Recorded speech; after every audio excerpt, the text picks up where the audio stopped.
like, if you want to make it big, you've got to be serious about what it is, because it's an extension of you.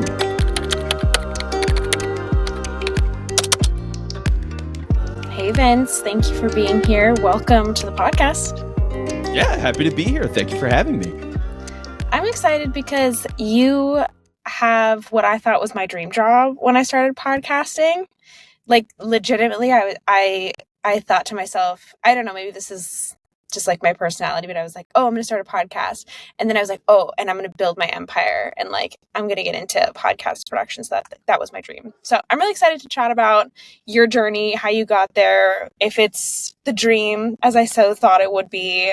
I just want to know all the things. Yeah, I mean, look, there's a lot to get into. I mean, how I got here is kind of funny. Like, it makes sense now that I'm here, but I never would have expected it when I started. Like, the whole thing's crazy. To be honest, I got into this by accident. Is really how it started. Excellent. These are my favorite. These are my favorite kind of stories, especially because I always say everything happens for a reason, and a lot of the times our life paths don't make sense in the moment, and I kind of feel like that's by design.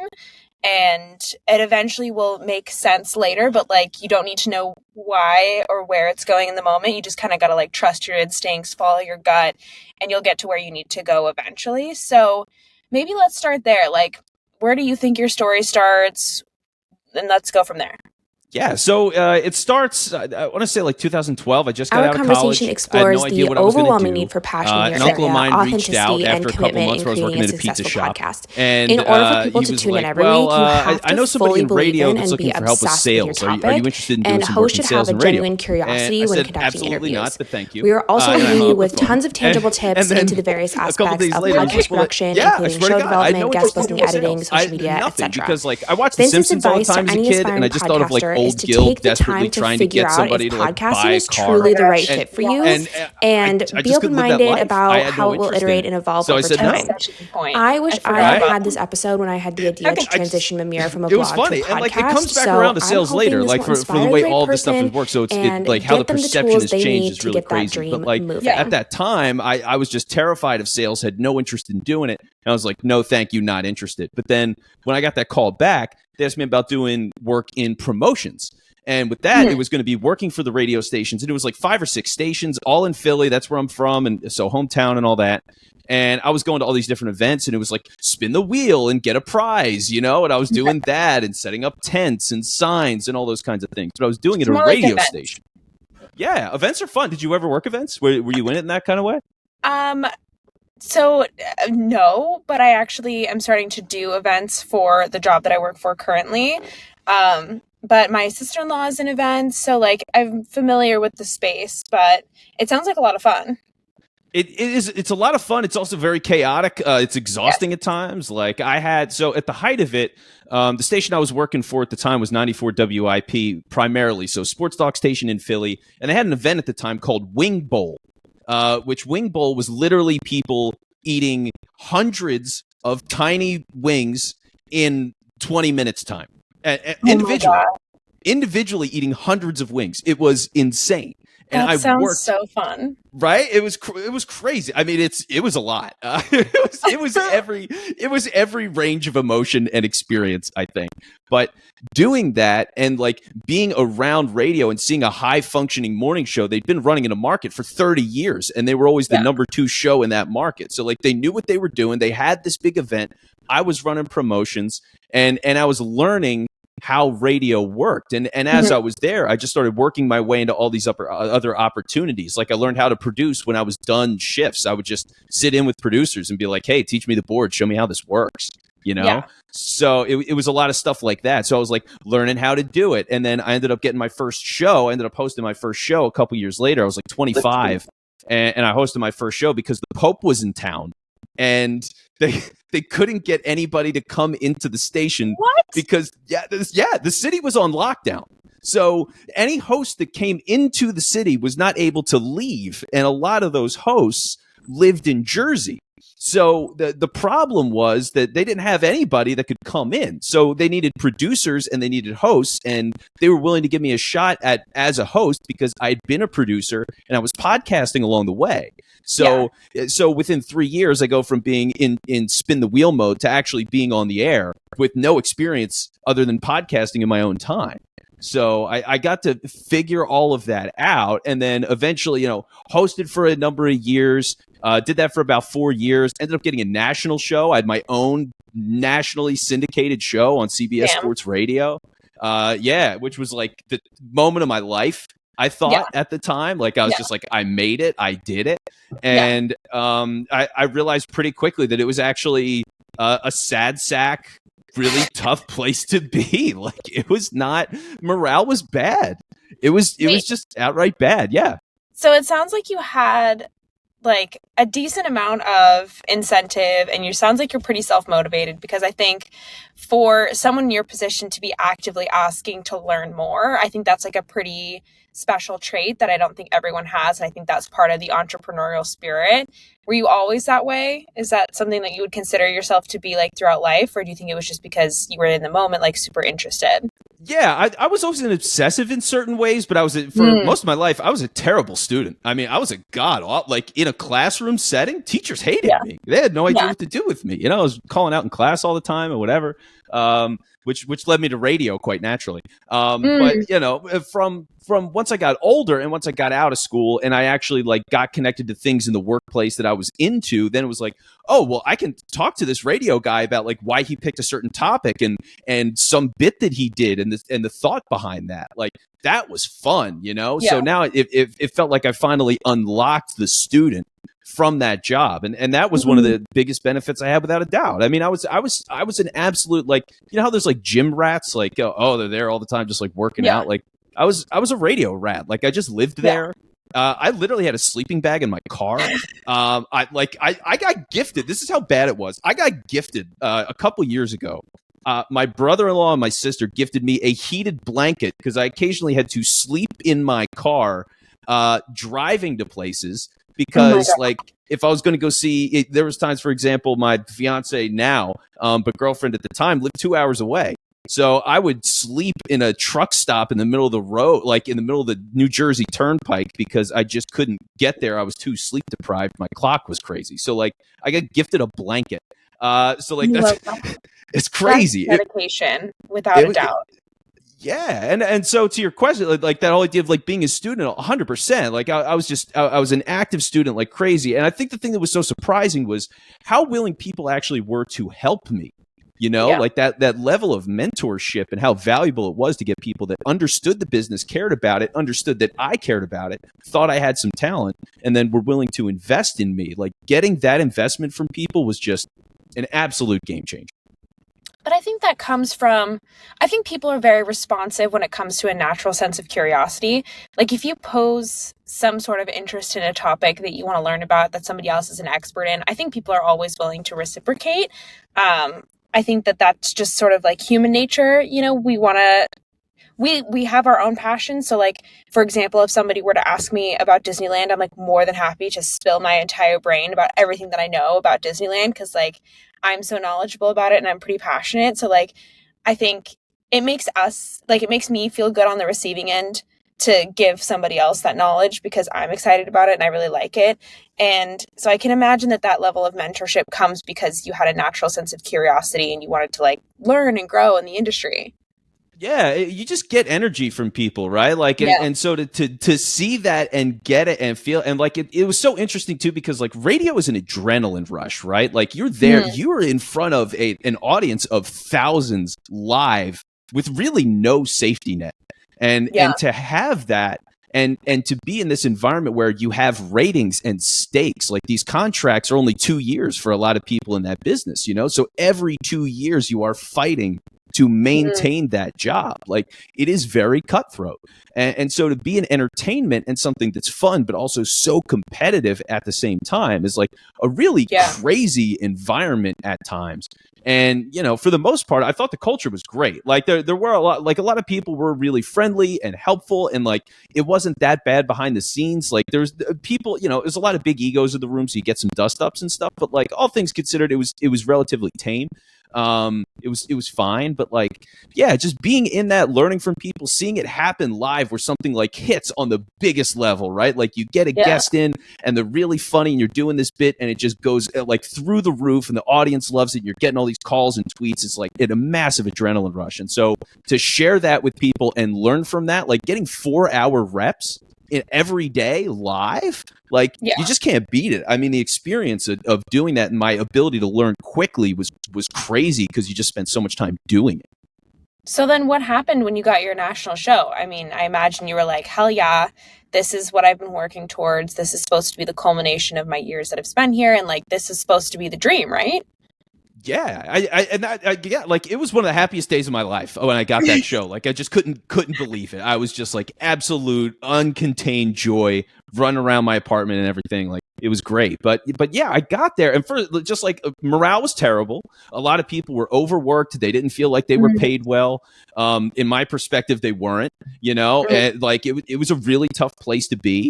And sports is a really ruthless job because like it's an entertainment business, right? And the tough thing is that it's always going. The way that sports has evolved, especially now, like you get coverage of it 24/7. You're getting tweets and articles, and players are going live on Instagram or unfollowing their team on Instagram. God forbid this guy's unfollowed his team. What does it mean? Is he trying to get traded? Like all this drama. So much drama. It's crazy. And like I get it. That's what people are hooked on. But like when you have to do that, so doing the national show, that means you have to cover 32 teams in the NFL. You've got to cover 30 in the NBA, 30 in the MLB. You're doing this for hockey once in a while, college football, college basketball when the tournament comes up. If there's a big story in golf, you got to figure out what it is. Like you are covering everything.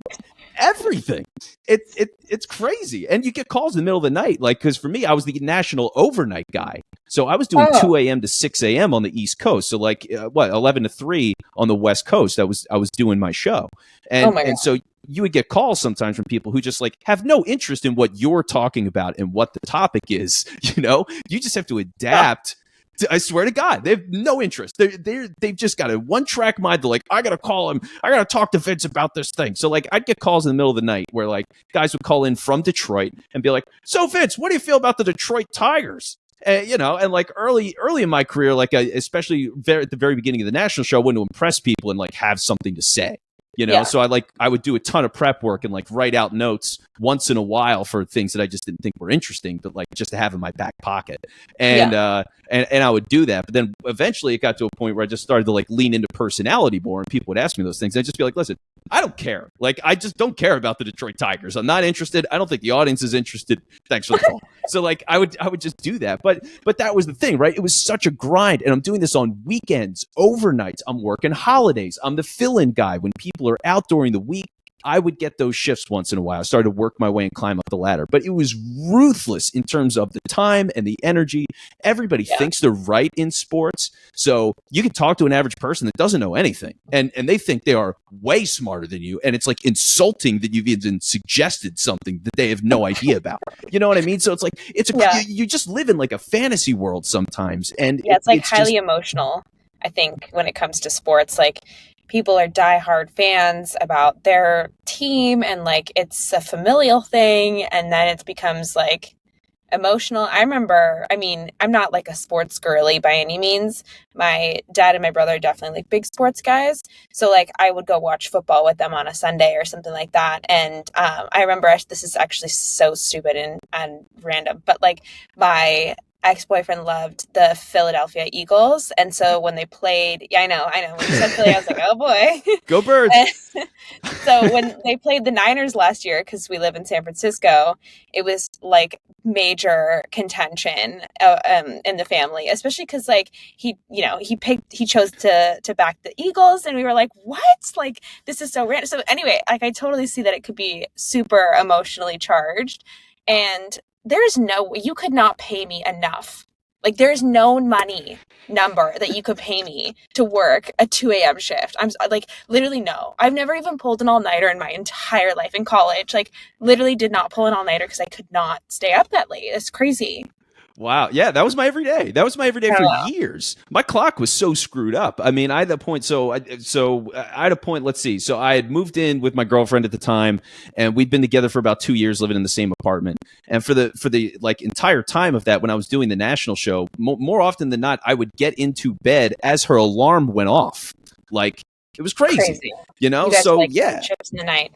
Totally. And it was so hard to find time. And like my clock changed constantly because I was doing overnight stuff in New York. That's where the national show was. But then I was also doing morning stuff in Philly. So I would literally finish work at 6 a.m. or started at 3 a.m. in different cities, an hour, 2 hours, an hour in each direction for me for where I was living at the time. Like That's not built sustainable. Terrible. It was terrible. And that's the thing. Like, I built my life around this thing of like, okay, I'm going to build myself. I'm going to work harder than anybody. I'm going to study like hell. I'm going to put in this work and just be undeniable. And I'm going to climb the ladder as fast as I possibly can to get to a full-time job, to get better hours, to get that stability. And I was looking around at all these people that I just thought I was clearly better than. And that wasn't just like local, national, like just in general, there's plenty of people I thought I was better than, and I was going to have to wait until they retired or got fired or like something silly. I didn't want to wait that long, and I didn't want to move. Like, I wanted to work in Philly or New York. My family was there. My girlfriend's family was there. It was just like, what am I going to do? I'm going to go to Cleveland suddenly for the rest of my life? Like, I don't want that. So it just wasn't worth it. Like, it just, I looked at that. I looked at the industry in general, where radio was going. And from the national show, like, I thought I was going to get all this pop and attention and get invited on shows and like have an article written or something. And like, nobody cared because podcasts were out there. There's too many entertainers and influencers and all this stuff. Like, the power of radio was fading. And if I had gotten that job, I think 10 years earlier, where I could have been versus where I was now in that moment, like, I just felt like I was losing a battle, and I'd rather get out rather than die on that hill. It just wasn't worth it. Yeah. I mean, honestly, I have not listened to a radio since high school, I think. And that was like when we had, satellite was starting to be back in like 2014. And so literally, I don't think I've listened to a radio since high school. There's no point. I mean, what's the point, right? Like, for what? I mean, what do you listen to instead? Like, literally anything. I mean, I remember once, because for me, once I got to high school, I had an iPod. And that was a game changer. Exactly. Right? Yeah. Now it's like CarPlay. It's so easy. Yeah. You get all that stuff. So yeah, like, when you've got all of that available and you can do it on demand, because like that was one of the funny radio things, right? Is your audience turns over by default every 20 minutes because everybody's listening to you in the car. More often than not, they're listening in the car. So how long's your average car ride? 20 to 25 minutes, which means every 20 to 25 minutes, you need to reset the audience on what you're talking about. You have to tell them again and again and again. Hey, so if you just tuned in, we're talking about this today. So here's my opinion on it. And if you want to talk, give us a call. Here's the numbers, and you keep it moving. But you have to do that because literally nobody knows. But now everybody tunes into whatever they want. It's at the start. They can skip, but it's their choice to do that. You get chapters and all that. But like, there's no point in radio anymore unless you're listening to it as a podcast after it's happened, or like there's something that's live that has so much stakes to it and so much fun energy that like you feel compelled to be a part of that live experience. But for the most part, it doesn't compel that. You can just check it later. So what was the moment for you when you were like, I've got to get out and do something different? Yeah. So one of the things that happened was when I was doing the national show, there was a point where when the pandemic first hit, so this is shortly after everything goes down in 2020, they started to let people go. And it wasn't like a formal firing, and it wasn't necessarily a layoff either. They were basically like, because for me, I was a part-time employee because I was doing the national work, so it was shift work, technically speaking. Even as my own national show, it was shift work. That's crazy. So it's crazy. So I was doing that. And I very shortly after things went down with the pandemic, they called me up and they said, Vince, we're not giving you shifts for a while. You just gotta get by and you got to deal with it. And I'm like, well, I've had the national show. Like, what? They're like, yeah, we're giving your show to somebody else, which was a guy they had known for longer. Frankly, I thought I was better than. and I had been there, not nearly as long as him. So he had seniority, he had the relationships, so they wanted to take care of their guy. And I get that. Like, ultimately, I get that. There are politics to these things. But, like, to me, it's like, I'm better than this guy. I've been running this show. I'm a shift employee. And you're telling me I'm not going to get any work whatsoever. Like, you're not going to get me any fill-ins. You're not going to take care of me at all. And they were like, no, like, you just got to figure it out. And so I just did what I could to get by. I was working in Philly more. I just leaned back into local radio versus national radio. But I was doing that for a bit. And then, they brought me back in for the national job, and I had no choice but to say yes to it and just try to find other opportunities in the meantime. And that's eventually how I found the podcast studio. Is I got connected to, and it's not the studio that I have now, but I got linked up to a podcast studio, and that's how it started. So what was the podcast studio? Yeah, so it was a little studio. It was interesting because there was a movement like in the early, anywhere from like let's say 2013, 2014, 2015, like in that range, there was a studio that popped up. And it was really ahead of the curve at the time, I mean, this was a full-on studio that people could come in and have an engineer run and record the show, and they had a network going and all this stuff. And it was like, wow, this is really cool. So some of the people had started to split off. And one of the guys that split off from that was running a studio for a little while. And he needed help with it because, like, he didn't know how shows worked. He had been around this podcast company, but he wasn't a host. And, like, he listened to local sports radio, and he wanted to do sports stuff himself. So he was aware of me and what I was up to on the radio, and somebody else I knew from the radio and had a good relationship with at the time.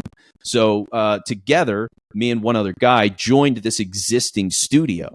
And from there, it was just trying to figure out, how the hell do you run this? Like, what is the business model? Like, who do you look to as a role model? How does this operate? What's a price point? How do we deal with any of this? Who are our target clients? Who wants this thing?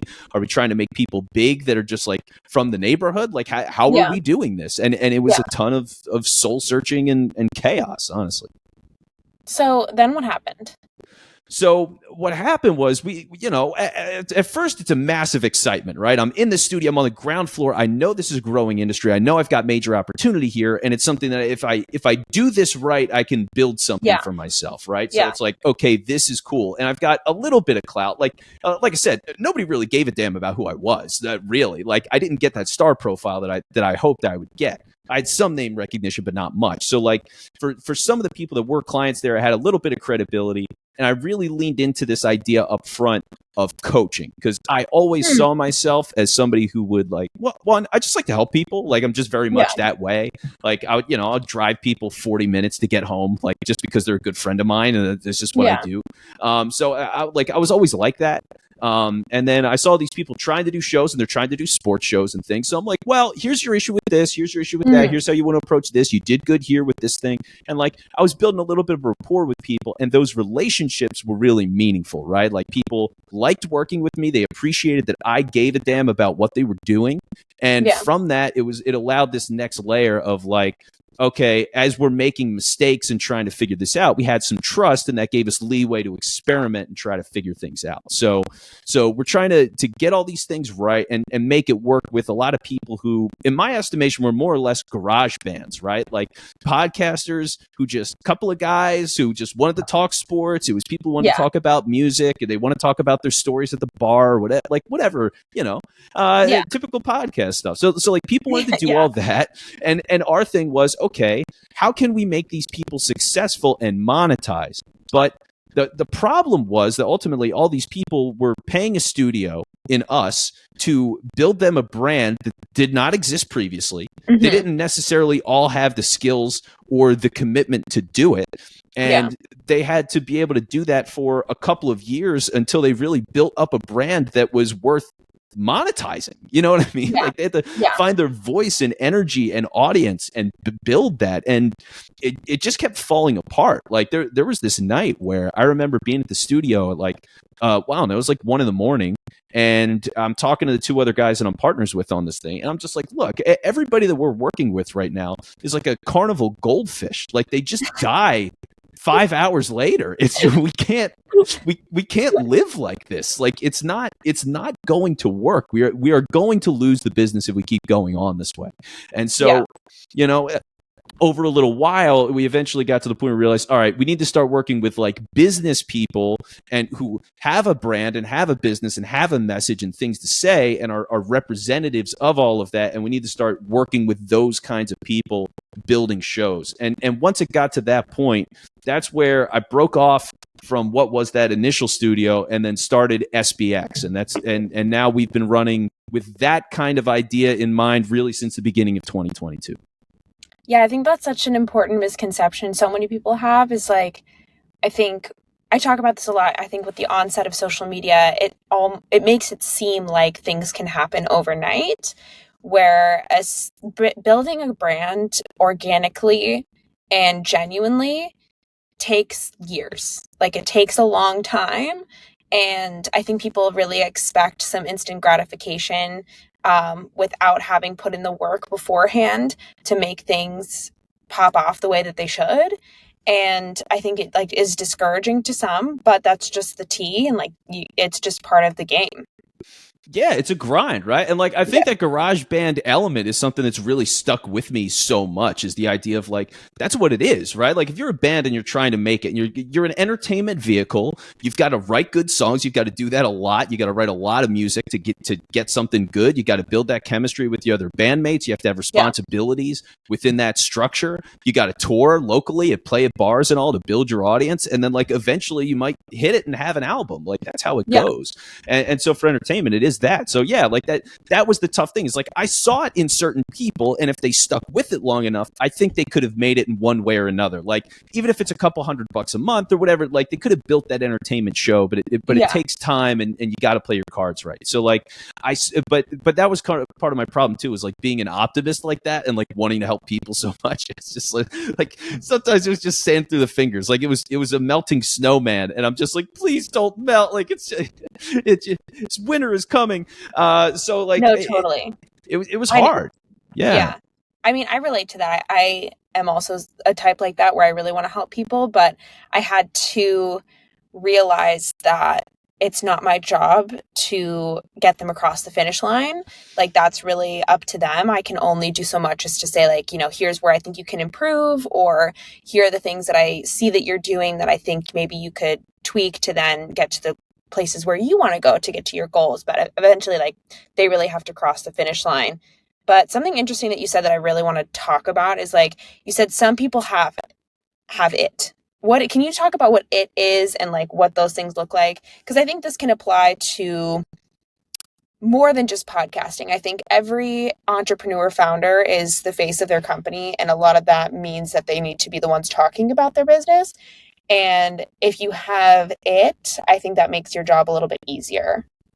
Yeah, so and I'll start with the one idea, which is for, you know, when it comes to like those kinds of podcasts, like those entertainment podcasts, and I could talk about it in a more broader sense. But like when it comes to those most basic podcasts, like the thing is, you know, one of the things that I think is the best example of what makes a great podcast is like NWA, right? Like this, you know, this reference of like music and podcasting and how similar they can be. Like NWA, when they popped up, they're a movement. Like they made the Raiders cool nationally. You know what I mean? Like the name of it, the energy of it, all those guys being iconic in their own way. Like that was a cultural movement when those guys made that music. It was real. It was authentic. They wanted to make noise. They wanted to upset people. They knew exactly what they were doing. They were talented as hell, and they did it together.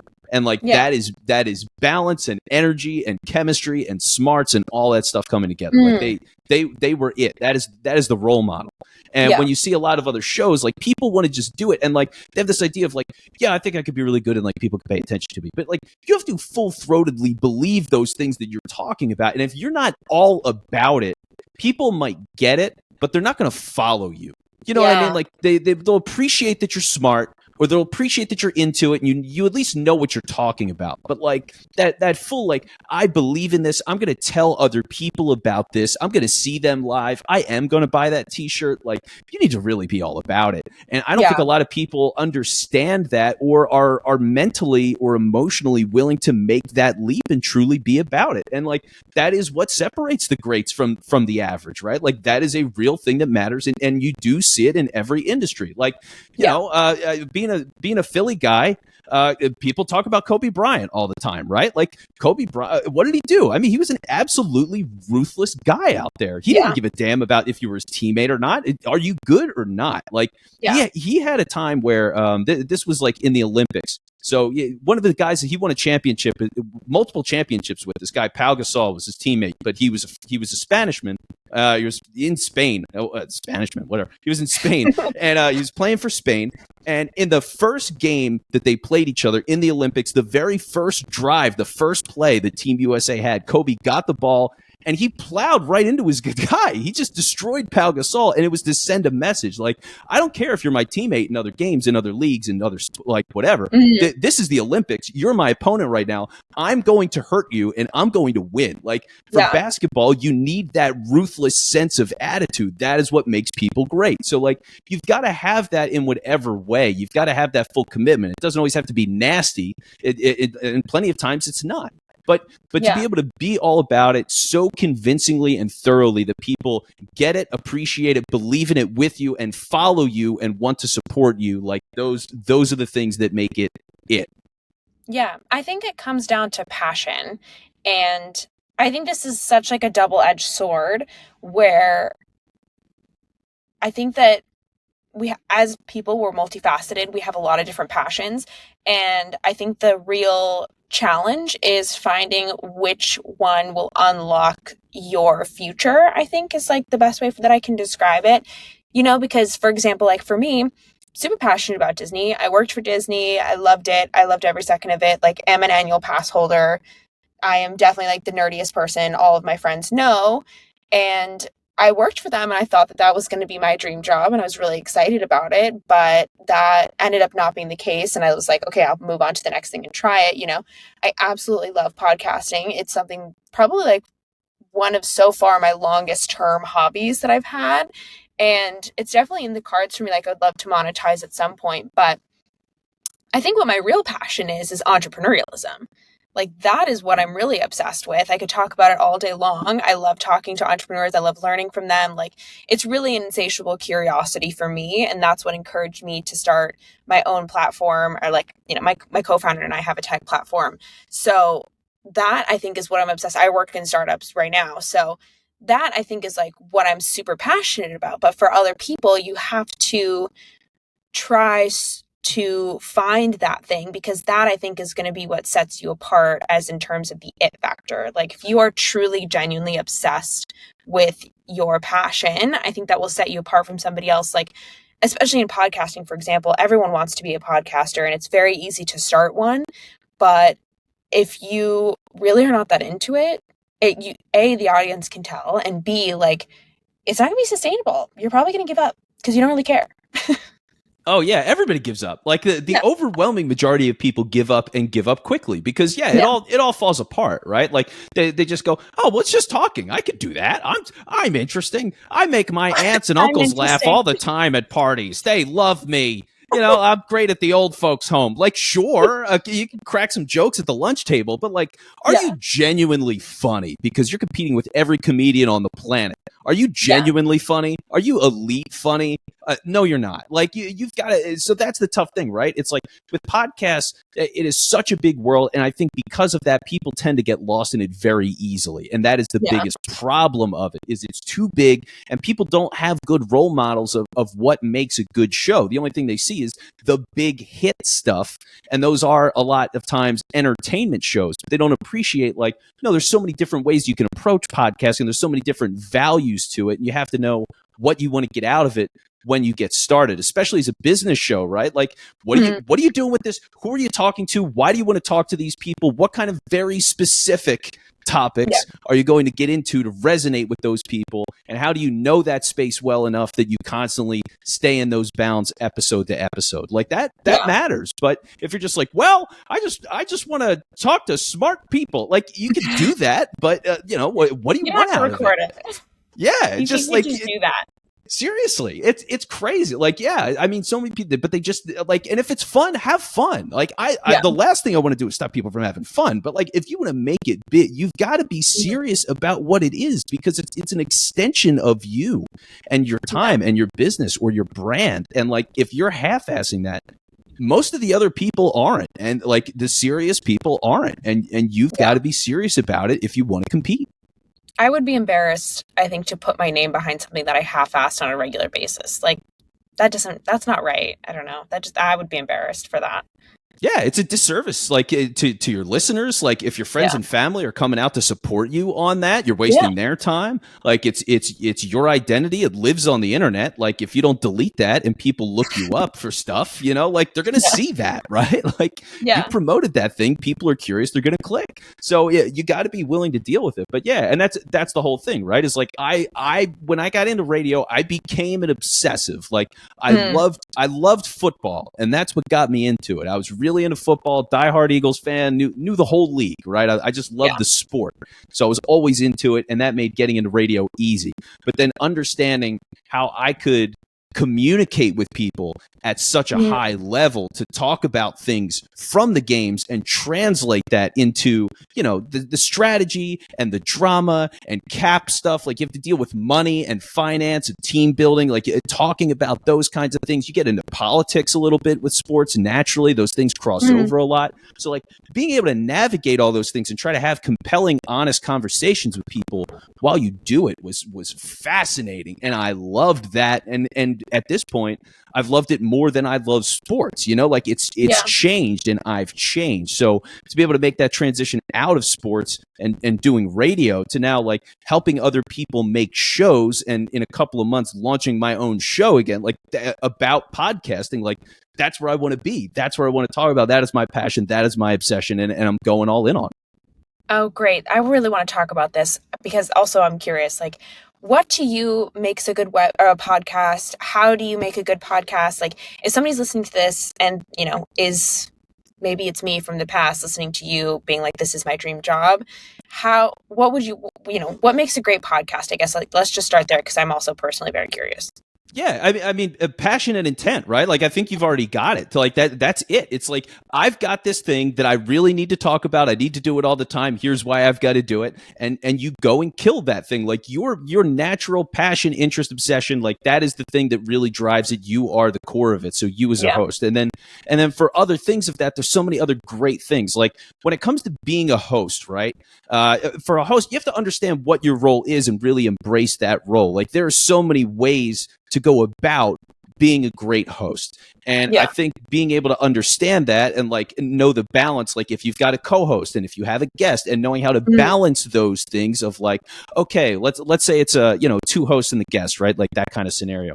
You got to know the balance of, all right, we're going to drive everything. I'm going to drive. I've got all these questions. All right, now I'm going to give my co-host a second to come in and give a line. Now I'm going to take the wheel again and go back to the guest. Now I'm going to monologue for 2 minutes and riff off of that. Like, you know, it's like having that kind of flow and energy and rhythm is really great. If you're doing an interview show, which so many people are, like genuine curiosity is such a hard thing to find because you get so many people and it's just like, all right, oh, you just booked a slot, you're available, all right, great, I'll see you Tuesday, and that's it. And it's not like, you know, like you screened me, you had a vibe, you called it a vibe check. I appreciate that. You know what I mean? Like that was great. Like, okay, I actually want to talk to this guy. Cool, then let's do it. Like, let's talk. So to have that kind of energy, it matters. So like, interviewers being curious and caring and like asking real questions. And when somebody says something, having the guts to not just like wait for 5 minutes all the time, and once in a while just be like, actually, you just said that thing right there. Let me ask you about that. What was that right there? You know what I mean? Like,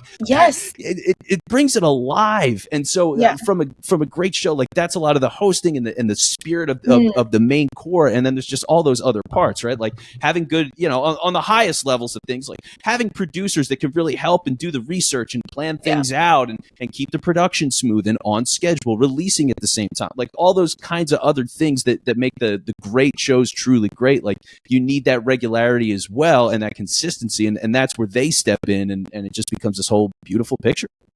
Yeah, you know, and it takes a lot of practice. Like it's weird, I feel like I'm naturally introverted. Like just new environments, not great for me. I get very nervous. I don't know what to say. I think I just like get awkward. And so podcasting has been really fun for me because I am forcing myself to talk to people that I've never met before. And it definitely is helpful. Like I don't know. I feel like once you get to know me a little bit, I'm definitely more extroverted. Like, I don't think my friends would consider me introverted by any means, but it has taken a lot of practice to do hosting and to be in this position. Like, doing the screening calls was something I had to implement after I had like a whack interview. So, like, Yeah. I was like, that was hella awkward. And I felt so uncomfortable the whole time. And I kept being like, oh, goddamn, I have to think of another question because I'm like, this is just, the vibes were not vibing. It was awkward. Like, we were not flowing as guest and host. And so I was like, okay, noted. I need to implement a little like natural dam. So then that way I screen people to be like, is this a good fit? And then I remember the first time that I had to turn somebody away was also weird and hard, but I also was like, it was a lesson in trusting my intuition. Like, the first time I had to say no to a guest, like, she was like a no-show for our first, quick meet and greet. And then the second time, she was super late after like not showing up for the first time. And then talking to her, like, it found out that she didn't even own a business, which I was like, right? Like, I was like, that's literally what the podcast is about. So I had to sort of be like, thank you so much, but like, maybe let's chat, once you've published your book, and then like we can get back together and chat a little bit later. But thank God I did the screening call, because otherwise we would have gotten on air and I would have been like, what are we here to speak about? Because but again, like, these things you had to learn, and every interview for me, I'm learning something different. Like, I'm learning how to improve myself. Literally, I had an interview last week where I was like, nope, I could have done that better, or this could have gone a little bit better. But at the beginning of this process, was obsessed with growth, and I was obsessed with the numbers, and I was obsessed with, building an audience, and those things I still care about. Like, I still look at them, but I really think I just needed to focus on myself and learning throughout the process, and like remembering why I started this in the first place was like, I am an aspiring entrepreneur. I want to have my own business someday. I talk to these people because I want to learn how to do it. And from my perspective, nobody really gets deep into the how things go from 0 to 1. And like, that's really where I wanted to specialize, because I felt like every time I listened to a business podcast, I was like, oh, cute. So you started your business and then you got super famous and successful. But they always skipped what happened in between there. And I was like, nobody talks about that. And that's the most important thing to know. So like, that's what, and reminding myself of why I even started this has been such an important process in guest choices and hosting, my vibe, like the vibes between the guests, like all of those things were informed by that overarching, what am I doing here? Yeah, that's killer, right? That idea of 0 to 1, like, that is a hook. That makes sense. I understand exactly what you're talking about, and I know what I'm getting every time I tune into the show. I can get it. Like, if you can't explain to somebody what your show is about and who it's for, then you don't have a good idea for a show yet. And if you're active on your show, that's okay. You just need to figure out what you want to do and start redirecting, right? You start turning the ship, and it can take time to do that. But as long as you're having intent, it's all going to come together, because like that idea, I mean, and from that 0 to 1, like, it is such a compelling thing, because it's the idea, because like for me, I mean, it was like I was saying earlier, right? I'm in the studio. I have no idea what the hell is going to happen with this business. We are failing, and I know it. And there's no future for this thing as it's going. I'm just like, this thing is screwed. We can't live like this with all these carnival goldfish. We can't do it. So what are we going to do? And at the time, I'm like, okay, well, are we a gym? Like, do we look at them? Do we figure out what they do? It's a monthly membership, more or less, and we do it that way? Are we trying to customize everything where it's like a certain kind of production for each person? Like, how do we make that a generally accessible thing? And ultimately, that's really where we've gotten now, is like, we're at this stage where it's, okay, here's a baseline of what we think it's going to take to produce your show. And based on the ideas that you've got. And so knowing that, then I can give you an estimate. But what we'll do is we'll make a pilot.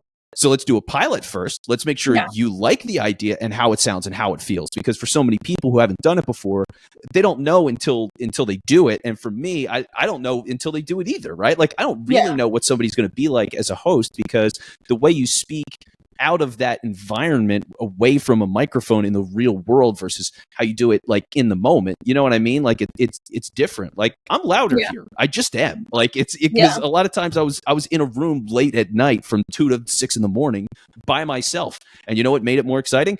Getting loud and crazy and doing stupid stuff with my hands all the time. You know what I mean? Like it was fun. It was goofy. It's exciting. And like when it's an audio medium, it pops more. So I like doing that. And I lean into that more when I'm doing shows. If I did that all the time, I wouldn't have my fiance here with me. I'd be a single man. You know, I can't be crazy clown guy all the time. Like I just can't do it. No, for sure. So go ahead. No, I was just going to ask you, what exactly goes into podcast production? Because I feel like I've heard podcast production company, and I don't actually know what that means. Yeah, so there's different ways that it happens, right? And that's part of the interesting thing about it being such a unique business, like an evolving industry of things. So like one of the ways is you get the high level companies, right? And what they do is they're putting on usually entertainment shows, and they've got sponsors, and they commission the host, or what they might own the show and develop it on themselves and then put it out there, and that's their thing. Other times they might buy a show that's already existing and successful and add it to their network so they can sell ads on it. That's other high level stuff that can happen. For me, it's a lot simpler, and it's more for everyday business owners, like entrepreneurs with a small team, working with marketing agencies who are saddled with podcasts and have no idea what the hell they're doing with it. Like my whole thing is, and our whole approach with SBX is basically, okay, everything that goes into a podcast is a ton of work, right? And it's a lot of things that we've talked about. It's coming up with what the actual spirit of this show is. What is it in a very defined way? And knowing that, what are topics that truly fit that energy? And how do we want to lay that out over the course of 15 minutes, 30 minutes, 45 minutes, an hour? Like, what does that actually look and sound like? What kind of production? Let's get that pilot. Let's make sure it's good. Let's refine it. And then let's do a season, knowing that we have this soul and this energy, and we have all these other topics that make sense. So that's the higher level of it. And like for me in the day to day, like my title is creative director for the business, but like when I work on a show, I'm an executive producer, right? Like I'm coming up with the strategy and the hosting pointers and all that kind of stuff. And then like what happens from there is I've got a team of people with me. And what we do is we work together to manage everything else around the show with like whatever business owner or marketing person or combination thereof that we got to work with. So like, let's say I've got a leadership coach that I work with, right? So she's doing a 10 episode season, no problem. We know what her show is about. We know the kinds of guests that she has. We get a list of guests from her. We go and book all those people, make sure the appointments are laid out one by one with her blessing at times that she agrees on, and we all hit consistently. I got an engineer that sits in on every single recording to make sure it's smooth and do troubleshooting. We actually do it on the same platform that you do, no free plugs, but same platform that you do. So we use this right here. Like that makes it easy for people. From there, we do all of the editing. We work on, release dates, trailers. We work on episode order and descriptions. We're starting to experiment with doing the actual social media posting for people as well to help them promote it. We do clips and captions, like everything. So we are like very involved with it, and it's, for the scales that people want. It's just what their budget is, what their interest is, and how far they want to take it. And we just make it work. Yeah. I mean, that's definitely all encompassing. And that's crazy because, I mean, as I do everything by myself, and it's a shit ton of work, and people don't realize how much effort it really takes. Especially, I remember when I first got into podcasting, I met with this girl who I'd actually interviewed. So like my podcast actually started as a blog before I turned it into a podcast. So I had interviewed her for an article, and she also does podcasting on top of like the 8,000 other things that she does. And I remember one of the things that I asked her is I was like, what are some of your biggest challenges that you're facing? And she's like, God, getting guests is hard. She was like, you really should have like a decent number of interviews in the bank before you launch, because it's so hard to get interviews. And that has not been my experience. Like, I don't know if it's just because the universe is like, girly, don't worry, you're in the right spot, you're doing what you need to be doing, so like we're just sending you guests all the time, or like if I'm just hooked up on the right platforms. I don't know what it is, but like genuinely that has not been my experience. But I also noticed that her podcast, her solo episodes, perform way better than I think when she has guests. So I think just her personality, she's a content creator. I think for her, like, solo episodes are probably even better for her. So like it probably worked out for the best in that she doesn't have an influx of guests because it's better for her personality. And I think her audience prefers just solo episodes from her. Yeah, no, it makes a lot of sense, right? And like for me, the reason that I got to this point where I did with the business and like this whole approach to everything is in part because of all the national radio stuff. Because what was fascinating about it is, it is a national show on a network. I was on 225 stations across America, Sirius XM. It was crazy. It was crazy. So I'm doing all of this and I get there. And what I realize is I don't have truly a dedicated producer. I don't have a single dedicated producer for my show. I have nobody that is actively helping me all the time. They help me book some guests. And a lot of times those guests, like once in a while I would turn down any guests because I just didn't think anybody was going to contribute anything that was good enough. Yeah. But they would help me book some guests and they might have some ideas of certain storylines or a topic or two. But like when I came in, I would have to come in 4 hours early to prepare for the 4-hour show because I needed to figure out on my own all the stories that had happened, come up with opinions for all of those things, find the sound bites that were related to all those things, whether it was a highlight or whatever. I needed to, even if they had people that were cutting those things, I had nobody presenting me with a list of like, hey, here's the best stuff we have tonight. I just had to listen and find out if it was good or edit it myself if I didn't think the edit was good enough or whatever it was. So like I had to do all of the work on my own. And I had to do that for the entire time I was in radio. I was either doing it for other people or doing it for myself, hosting my own show. So it just got to a point where it was like, this is a ton of work. And around podcasts, it is totally the same thing. And it's just people who have less time and less experience trying to do this. So like, how do I get the things around them to make it work? And I think to your point of like, for you, it's been easy to find guests. That's great. Like, that's such a blessing. I mean, it can be really hard. And for people who don't get a guest and aren't willing to talk on their own, like what'll happen is they just won't release an episode. And it's like, well, you're robbing yourself of the opportunity to figure yourself out as well and establish your own voice. And like, good for the person, the creator you were talking about who like developed that. Because like, that is a big part of this process is knowing the more you spend talking yourself and having to convince people of things that you believe or share those things, those stories that are really important to you, like you really do figure out who you are. And that means a lot. And so to explore yourself that way is super valuable. And it just leads to you being so much more confident and direct with everything that you're doing. So like finding those things where you but while you're doing that, you also might be like, if I have to edit another single goddamn piece of audio, I swear to God, I'm going to die. And like, that's okay. That's the whole point, right? So 100%. So I totally agree.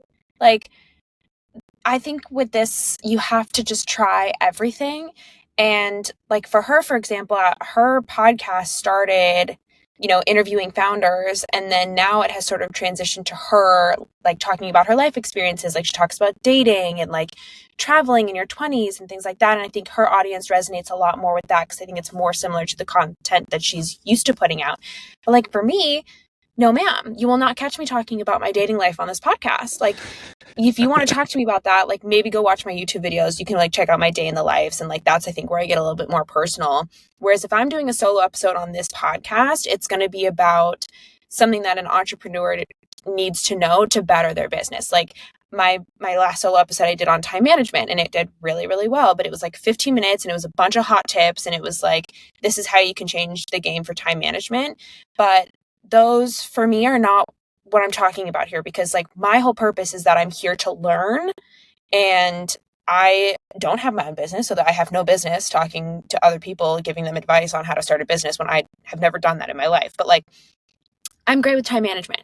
That's my superpower. So like, I can definitely talk about that because I think that that's going to be helpful, but you would never know that unless you tried it.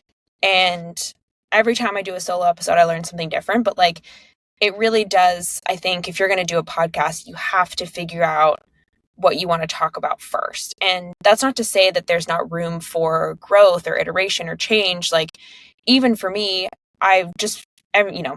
people talk to me about their experience on the podcast or anytime I do an interview with somebody, they talk to me about what their experience was like as a guest, because that's super important for me to know. And lately I've been hearing a lot about how entrepreneurs love to listen to the podcast because they feel seen.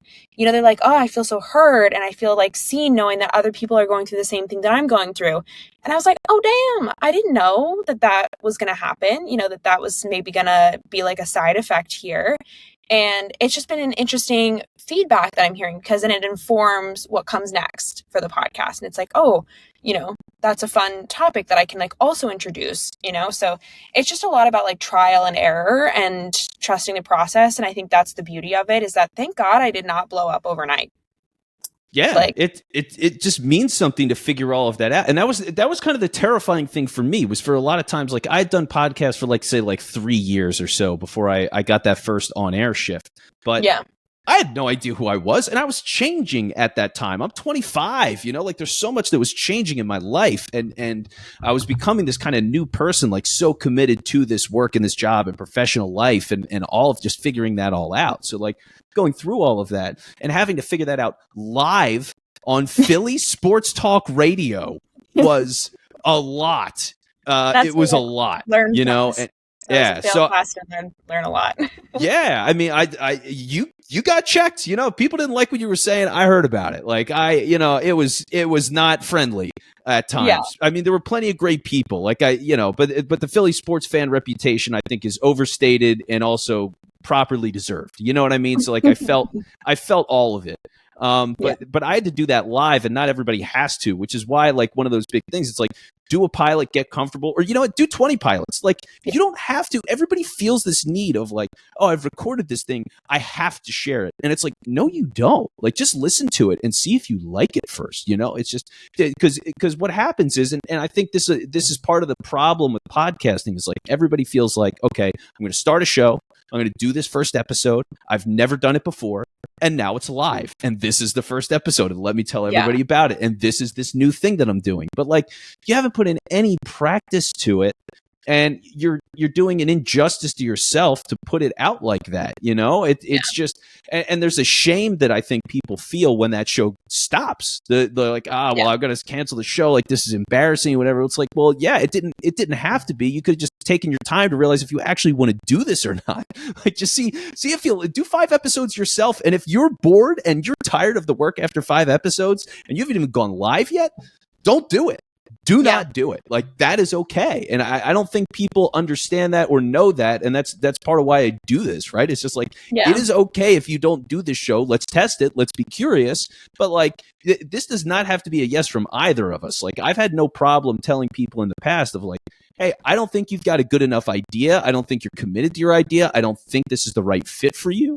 And so, like, whatever information and passion you have, I'm not saying you can't express that anywhere. Like, never talk again. How dare you? It's just like, all right, maybe you should write a newsletter. Maybe you should do blogs. Maybe you should do social media clips. Maybe you should tweet. Like, there's some other thing, but this isn't that thing, or it's not the thing right now. Yeah. Well, I think that's great advice and the perfect place to close. Thank you so much, Vince. This has been super fun.